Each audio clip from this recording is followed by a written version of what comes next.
Continuamos aquí en el Teatro Victoria Espinosa en nuestra segunda temporada de Enroscando.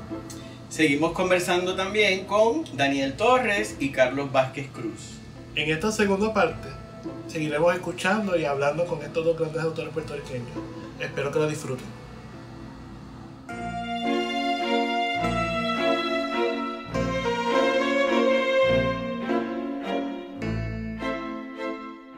Entonces, yo quiero que ustedes me den la opinión sobre algo.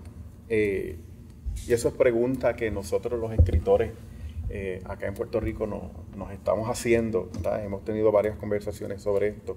En su opinión, ¿cómo se percibe la literatura puertorriqueña en los círculos literarios académicos de Estados Unidos?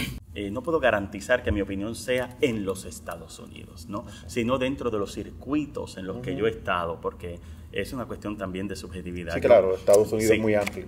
Yo pienso que en muchos escenarios, cuando se habla de literatura latinoamericana, a veces no se contempla a Puerto Rico como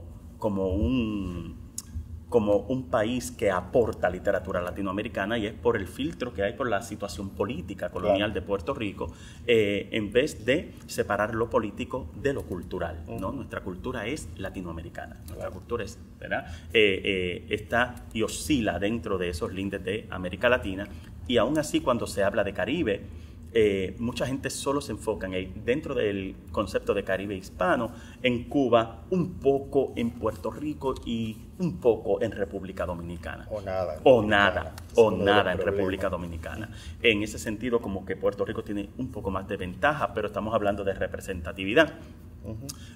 Yo siento que Puerto Rico no está agraciado dentro de esos círculos. Siento que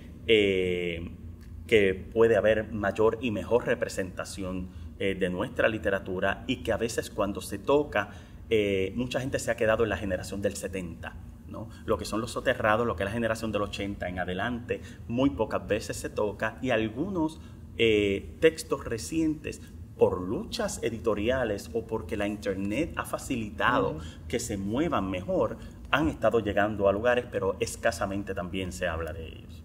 Yo creo que, por otro lado, hay una efervescencia en cuanto a las tesis doctorales que se están escribiendo sobre autores puertorriqueños posteriores al 70. Claro, no podemos olvidar que el 70 es una base. Si vamos a hablar de pisos, hay una base para nosotros, lo de los 80. Si es que vamos a hablar de promociones y generaciones, que eso también es debatible, ¿no? Claro. Pero hay una base muy fuerte que tienen autores como Rosario Ferré y Luis Rafael Sánchez, que se han estudiado mucho y que ya son autores canónicos, sobre todo en Estados Unidos, en Europa y en otras partes del mundo. En Alemania, por ejemplo, se estudia mucho la literatura puertorriqueña. Pero los nuevos autores de los 80 para acá, yo creo que hay una gran efervescencia de tesis doctorales que se están escribiendo, no solamente en Estados Unidos, en México, en España. A mí me llegan correos de Italia. O sea, hay gente que está leyendo la literatura, y el Internet, las redes, le ha dado una difusión a la literatura puertorriqueña más allá de lo canónico. Eso es interesante, y habría que ver qué va a pasar, porque de esas tesis eventualmente van a salir artículos, van a salir libros, y yo creo que la literatura puertorriqueña contemporánea o la nueva está en el candelero, se está leyendo, ¿no? Pero claro, como digo, eso es a largo alcance. Yo digo que un libro necesita 10 años para saber cuál va a ser el impacto que va a tener. Y académicamente uno de ellos es cuántos trabajos se están escribiendo sobre esa obra, ¿no? Mira el caso tuyo, ¿no? Que tu cuento está siendo llevado a la escena. ¿no? Ujú. Creo que uno de los cuentos de Marina y su olor, creo el cuento de Mayra Mayra. Santos Febre se llevó al cine, ¿no? Sí. O sea que hay mucho. Luis que se Negrón, está- también. los trabajos, El Jardín Sí. se llevó aparte a teatro sí. y como musical, y lo mismo sucedió con Mundo Cruel, ¿no? Claro. Entonces, Y tienes, por ejemplo, críticos como Jonathan Montalvo, que está trabajando tu obra. Sí. Hay otro profesor, no me acuerdo su nombre Ozzy, ahora, Ozzy. que está trabajando la cuestión de lo noir y está Sí. incluyendo también tu obra, por ejemplo. O sea, Él es argentino y trabaja sí, en Tennessee. Se está leyendo, se está o sea, leyendo. y lo tiene en su libro. Yo Creo- creo que sí que se está leyendo.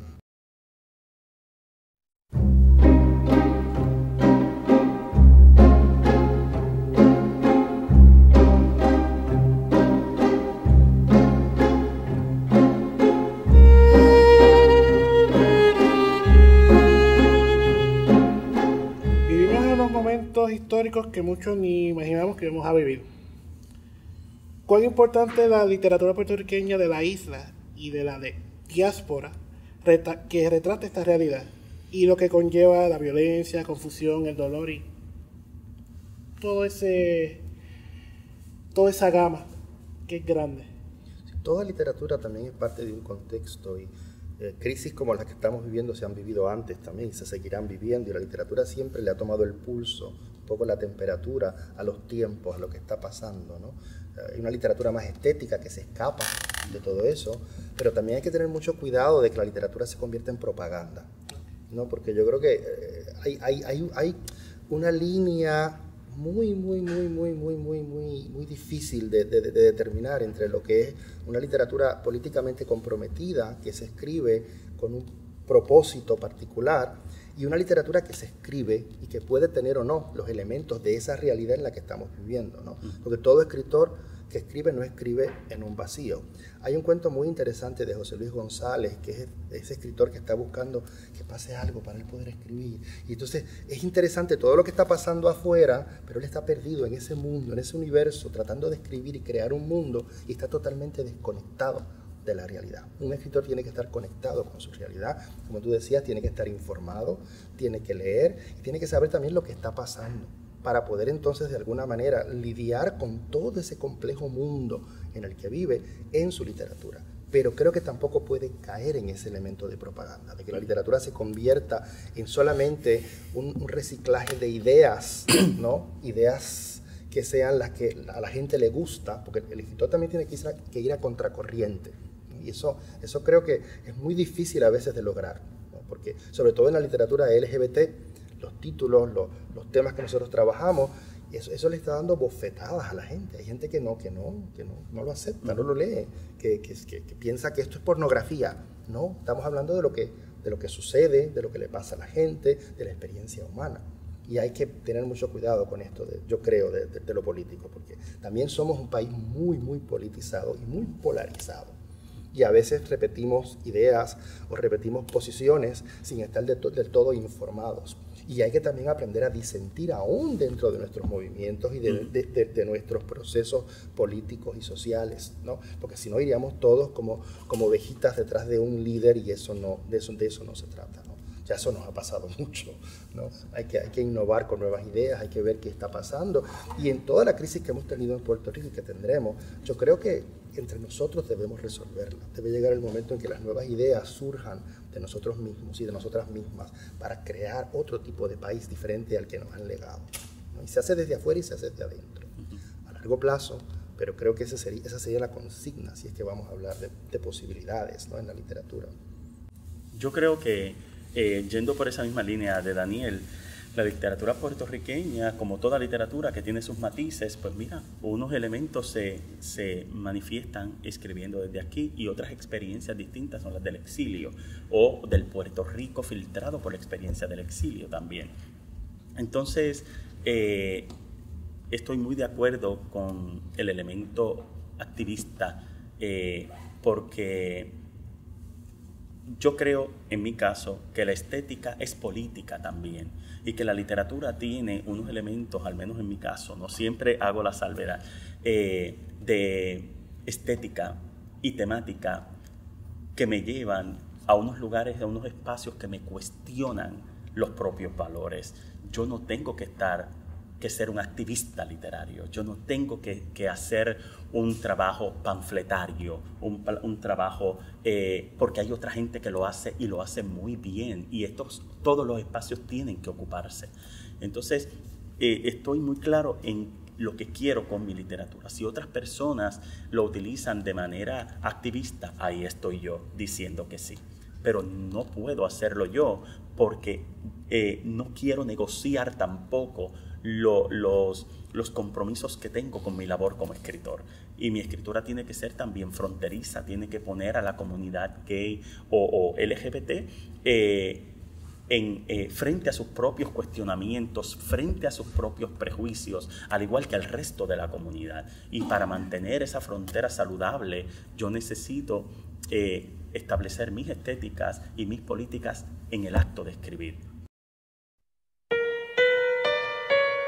Saludos, les habla su amigo H. Roberto Llanos en esta edición de H. Recomienda. Hoy comparto con ustedes 4 libros de interés para mí. Acompáñame para descubrir un poco más acerca de ellos. El primer libro se titula Tu Constantino, de Luis Francisco Cintrón, de su autopublicación. La contraportada del libro dice, y cito, una caja llena de fotos viejas, una anciana que apenas reconoce sus pasos y la enigmática figura de un hombre dado a escribir poemas a sus amantes son los elementos que hilvanan Tu Constantino. En este relato novelado lleva al lector desde la hacienda azucarera Pétalo Azul en Fajardo hasta las calles ensangrentadas del pueblo de Ponce en una agitada época marcada por la tradición y revolución política y personal. Admiro en este libro lo breve e intenso de sus palabras. Se puede leer de una sentada y dan deseo de conocer más acerca de la historia. El segundo libro se titula Aquí las instrucciones, de la escritora Tere Dávila. Este libro ganó el Premio Nacional de Cuento del Instituto de Cultura Puertorriqueña en el 2016. Parte del laudo dice,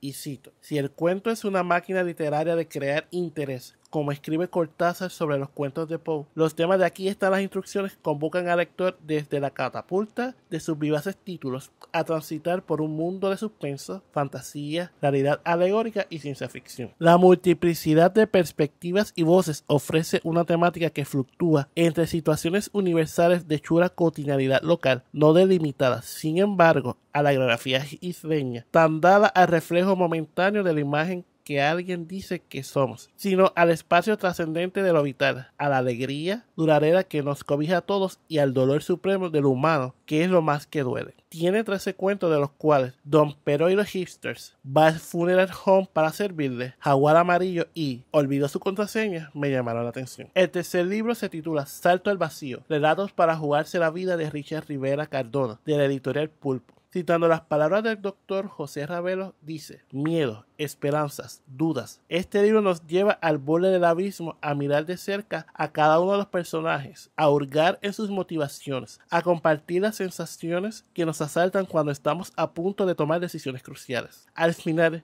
vivir es saltar al vacío constantemente. Lo artístico, lo musical, lo literario, lo humano, el mundo más allá de nuestras fronteras isleñas son elementos que trascienden para lograr lo universal en este tratamiento de estos textos. Salto al Vacío es la proa en una embarcación creativa que nos sorprenderá con sus travesías durante años venideros. El libro consiste de 10 relatos, de los cuales Salto al Vacío, Entre Piernas, Macho y Pretty Woman me cautivaron. El cuarto libro se titula Rastros de sombras en la arena, de Luis Alejandro Polanco, publicado por la editorial País Invisibles Editores. Citando las palabras del doctor Emilio del Carril, mencionan, Luis Alejandro Polanco nos entrega un ramo de sus mejores cuentos. En estas historias prevalece el aura nefasta de la muerte y, por ende, de la fatalidad que ha protagonizado a las grandes obras de la literatura universal. Estas piezas nos trasladan en un viaje desde los comienzos de la humanidad, a la antigüedad clásica, a lo fantástico y hasta el mundo contemporáneo. Los actantes sufren la tragedia de estar vivos, dotados de una prosa concisa y magra. Los relatos logran causarnos sobresaltos por el buen dominio del idioma, el juego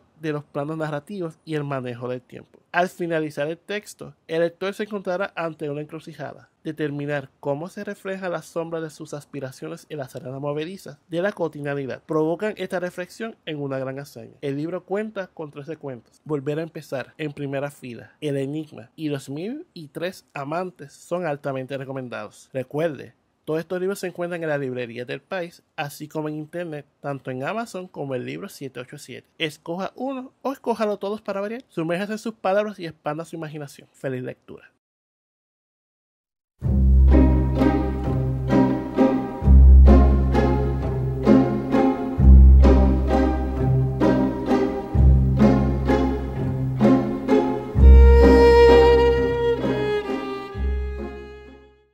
¿Creen que nuestra literatura queer ha sido bien representada en este país?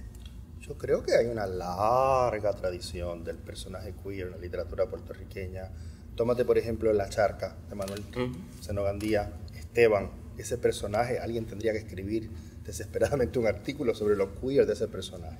Porque es el hombre que no puede beber, que no se casa, que hay un grupo de 3 mujeres que son 3 buchas, aunque no lo dice directamente a Manuel Senogandía, que le hacen la vida imposible a ese pobre hombre, entre comillas, ¿no? Y es como el homosexual o el pato débil dentro de esa sociedad en pleno siglo XIX, ¿no?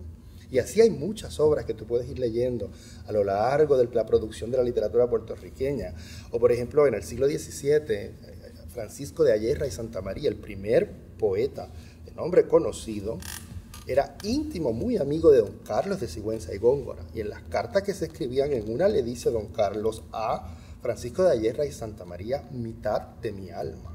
Que los críticos siempre han dicho, bueno, es la retórica de la época, así se hablaba. No, yo creo que había mucho más ahí, porque se sabe que don Carlos de Sigüenza y Góngora brincaba la tapia en Puebla en el siglo XVII, y no necesariamente por lío de falda. Entonces, yo creo que habría que hurgar más atrás, porque hay tanto que no se sabe y que no se ha hecho de esa representatividad LGBT en la literatura puertorriqueña, que yo creo que hay un grupo muy importante, el grupo de homoerótica, en los últimos tiempos, que fue un grupo que lo puso en el candelero.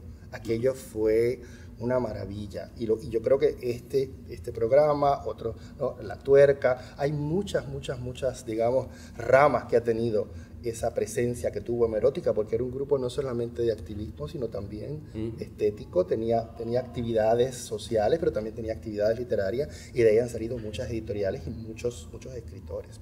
O sea que yo creo que se habla tanto de lo difícil, de la falta, y yo creo que hay bastante. Vuelvo a la palabra efervescencia. Hay mucha efervescencia en esta nueva literatura puertorriqueña, y yo creo en ella. Yo pienso, para diferenciar un poco, ¿verdad? Porque Daniel amplió, a mi entender, la pregunta. Yo siento que tú estás hablando de nuestra literatura o la literatura queer o LGBT, y Daniel empieza desde la representatividad del personaje o del sujeto gay, y da como ejemplo a Senogandía, pero Senogandía también era conocido porque tenía las crónicas de un mundo enfermo, ¿no? Y precisamente la existencia del personaje queer dentro de Senogandía es parte de la enfermedad de ese momento, y es parte de un diagnóstico. Entonces, ya estamos en ese sentido, hay una representatividad del sujeto, pero desde el crisol de que la homosexualidad y la enfermedad están ligadas, ¿no? Entonces, sí hay esa representatividad, pero si tu pregunta se refiere a nuestra literatura como un elemento más de afirmación, de presencia de los escritores, sí creo que la hay.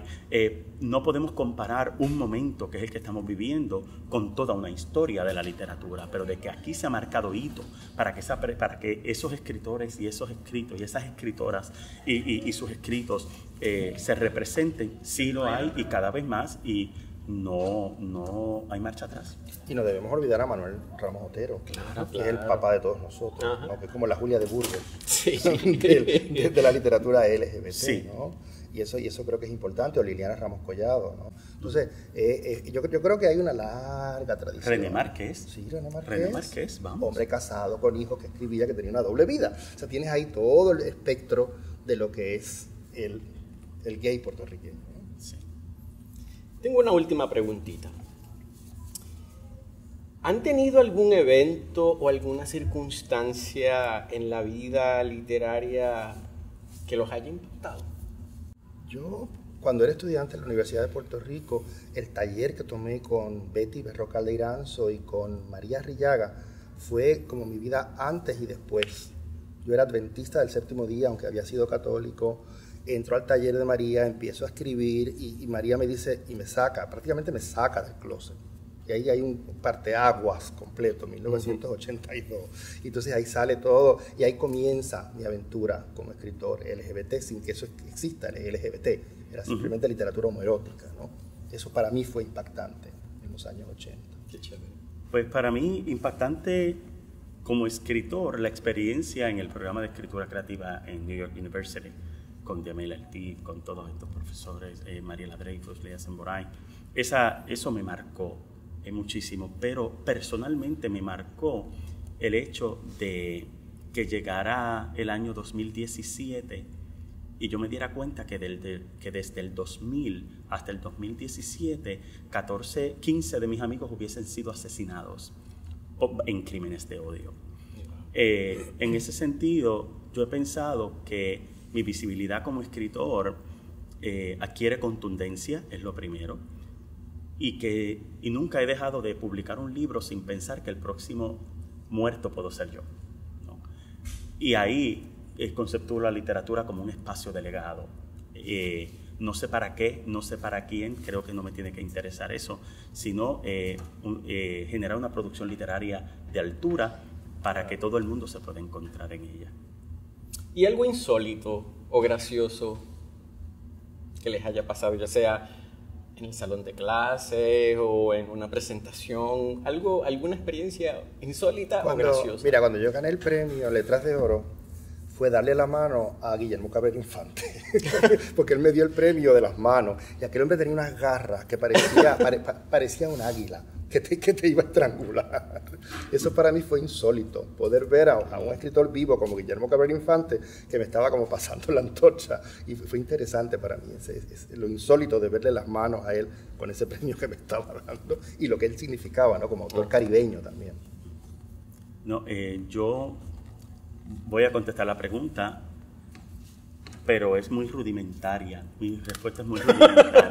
No tiene el nivel maravilloso, mítico de lo que acaba de decir Daniel. Usualmente cuando yo hago comentarios un poquito encendidos, pues pasan inadvertidos y nadie los graba como ustedes grabaron hace un rato. Ese es mi terror.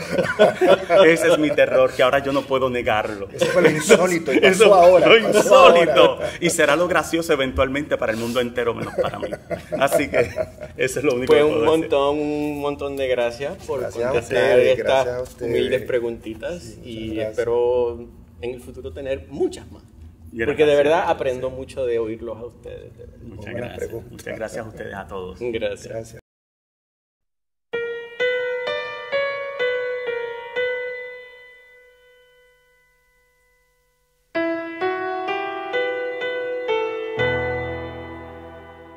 En el pasado episodio les hablé de la importancia de la lectura para adquirir conocimientos y cultura que enriquezcan nuestro proceso creativo. Aprovecho para recordarles que el buen cine, la buena televisión, visitar museos y establecer relaciones de trabajo y amistad con artistas de otros medios también enriquecen ese proceso. En este episodio continuaré hablándoles sobre la importancia de la lectura, profundizando en su utilidad para aprender y refinar las técnicas narrativas. El arte de la escritura es un arte en constante evolución. Escritora que se apegue a una fórmula y la siga repitiendo en secula seculorum, se convierte en una autora monótona y predecible. A nadie le gusta eso. Lo ideal sería estar activos en seminarios, talleres, colectivos en los que critiquemos y recibamos crítica de otros, y en constante aprendizaje dinámico. Eso no es siempre posible. Las escritoras tenemos vidas, trabajos y hay que tomar en consideración factores como el tiempo, la disponibilidad y el costo. La lectura, un hábito imprescindible para cada autor, nos puede ayudar a aprender, refinar y actualizar nuestras destrezas y técnicas narrativas. Todo lo que se necesita es una lectura consciente y crítica sin que suponga que dejemos de disfrutar lo que leemos. Inclusive, si no nos gusta lo que estamos leyendo, también hay una excelente oportunidad de aprendizaje. Si quieres sacarle mejor provecho a la lectura como herramienta de aprendizaje, les recomiendo llevar una bitácora o diario de lectura. ¿Qué es una lectura consciente y crítica? Una vez escuché a un cineasta decir que era muy difícil ver una película, inclusive la suya, sin analizar lo que veía y cómo debió hacerse. A las escritoras y escritores nos pasa lo mismo. No es necesario caer en ese extremo, pero sí debemos leer conscientes del proceso creativo del autor. Después de todo, estamos teniendo contacto con una pieza artística, e igual que ir a un museo a observar un cuadro y analizar su paleta, el medio, el tamaño, la técnica, igual podemos hacer con un texto. ¿Cuáles son las preguntas que debemos hacer? Número 1. ¿Cómo comienza el libro? Ese comienzo ¿funciona para el género? ¿Atrapa la atención del lector y lo deja con ganas de seguir leyendo? Tal vez dice demasiado y el texto se convierte en predecible. La técnica utilizada, como por ejemplo prólogo y media res, diálogo, epílogo, ¿funciona? Número 2. ¿El desarrollo de los personajes es adecuado? ¿Es suficiente? ¿Son dimensionales o simplemente figuras? ¿Hay consistencia? O a veces ni se sabe de quién o quién habla. Cuando hay personajes bien desarrollados, el narrador ni tiene que avisar quién habla. Número 3. ¿Desde qué punto de vista se está narrando? Aquí puedes utilizar la técnica de la cámara de video, como si fueras un cineasta, y ver si esa focalización funciona, si es suficiente, si ayuda o desayuda a la narración. Número 4. Analice la velocidad de la narración. La narrativa contemporánea es breve, poca descripción y mucha acción y diálogo. Eso no significa que funcione así en cada texto. Observe si el autor supo balancear las necesidades del texto, y sí, todo buen texto toma su propia vida, con las características de los lectores contemporáneos, ideales y futuros. Y sí, a veces es más importante enfocarse en el lector futuro y no en el actual. Número 5. Estudie la estructura del texto. Esto no es muy difícil. Con fijarse si usted mismo se confunde en la acción es suficiente. Hay muchas formas de estructurar un texto, desde el clásico orden cronológico hasta un texto en piezas que tanto funcione de forma individual como de forma integral. La decisión de cómo estructurar el texto depende de qué necesita la narración, la historia, y no necesariamente de lo que escoja la autora porque quiera llamar la atención o pasarse por la más creativa o singular. Hay textos que al ser fragmentados añaden un juego con el lector que son sumamente agradables y divertidos. Hay textos escritos de manera artística que como lectura no sirven. Un tema complejo y controversial que podemos profundizar en otra ocasión. Número 6. Por último, cuando cierre el libro, pregúntese: ¿me gustó? ¿Cómo me hizo sentir? ¿Cuánto tiempo me tomó en terminar tomando en consideración el tamaño? ¿Lo recuerdo? ¿Se lo puedo contar a otro? Dependiendo de las contestaciones, estamos ante un texto que funciona como un todo o tal vez no. Anote sus contestaciones en un diario, en una bitácora de lectura, o si es posible, escriba una reseña crítica. Tenga a la mano esas notas porque a la hora de desarrollar, planificar, corregir o editar un texto, les serán muy útiles. La creatividad y el proceso definen el arte de la escritura.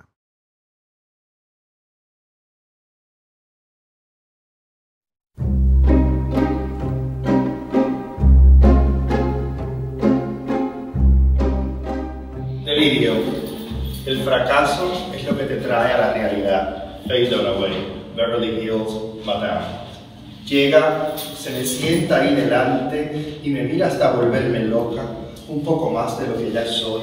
Es alto, bello y esas cosas. ¿Por qué, Dios mío? ¿Por qué me gustarán tanto? Y justo ahora en medio de mi número de estrellas de espectáculo, me sonríe y súbitamente el mundo se me llena todito de colores para próximos amaneceres. Si no te digo, se me sienta ahí delante, yo alzo la pierna toda sensual como la Faverí, siendo de un país tropical, y de repente me lluevo toda, los aplausos, el silicón se me deshace hasta que se me corre el maquillaje, un auténtico desastre, nena, pero él, como si no notara este caos y este orden simultáneo de emociones, él se me mete entre el deseo y no se ya de mí, sino hasta cuando friendo y comiéndome por dentro algo me dice que ese huevo quiere sal. Fragmento de cómo se pela un huevo. Como muestra de respeto a la orden divina de nombrar todas las cosas, a mi papá se le ocurrió bautizar a su auto el quemahuevo, un Dodge Charger de 1979 color mostaza con capota negra que compensaba con estruendo su falta de velocidad. Siempre creí que a pie yo hubiese barrido el piso contra el carro en cualquier halda. Era un vehículo de cuarta o quinta mano, de los que mi padre se empecinaba en comprar, con más desperfectos que virtudes, útiles para practicar el talento natural que para la mecánica él decía tener, talento que nos legó un cementerio automotriz en el patio que nadie en el hogar quería como herencia. El día de los padres, papi agarró una toalla, se le echó al hombro y enfiló hacia el solar, allí donde el quemahuevo veía su estacionamiento y presentía su muerte. Pensé, toalla y carro, este va para la playa, y se me trababan las piernas de contentura por alcanzarlo. Felicidades, Pai, celebré con una euforia fingida que el agite de la carrera vendía como verdad. ¿Pa dónde vas? A ti mismo te estaba buscando, indicó sonriente. Móntate, voy a pagarle a Nito unos chavos que le debo. No hizo más que terminar la oración y yo estaba abrochándome el cinturón de seguridad. ¿Cuánto le debes, Pai? Proseguí para buscar algún tema de conversación que lo distrajera de arrepentirse. 50 pesos. ¡A diablo, qué mucho! ¿Por qué tanto? No es tanto, mijo. Es que tenía que completar para unas cosas de la casa. Lo que pasa es que si no le pago como es prestamista, aumentan los intereses. Para entonces, aunque oí con atención, no entendía bien lo que aquello significaba, pero no necesitaba medio dedo de frente para interpretar que de no pagar a tiempo se fastidiaría. Por eso lo dejé tranquilo.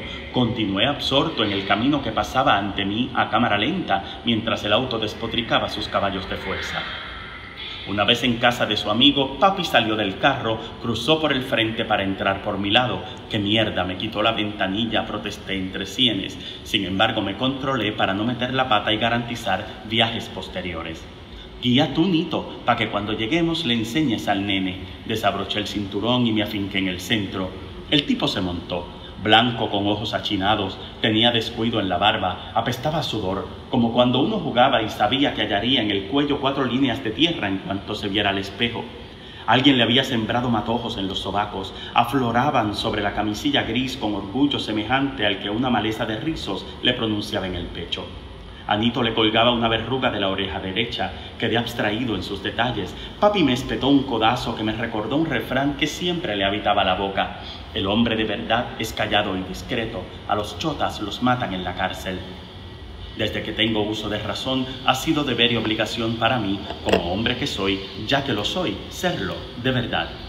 Cuando arribamos a la cumbre solitaria de un monte en donde solo la calle estrecha testificaba a favor del progreso, Nito se preparó para enseñarme a conducir.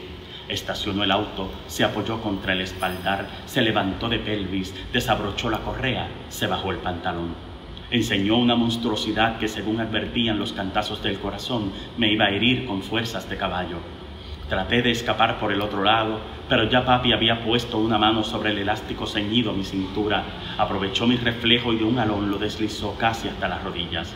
Yo me llevé las manos a los ojos para no creer, subí los hombros, abrí la boca.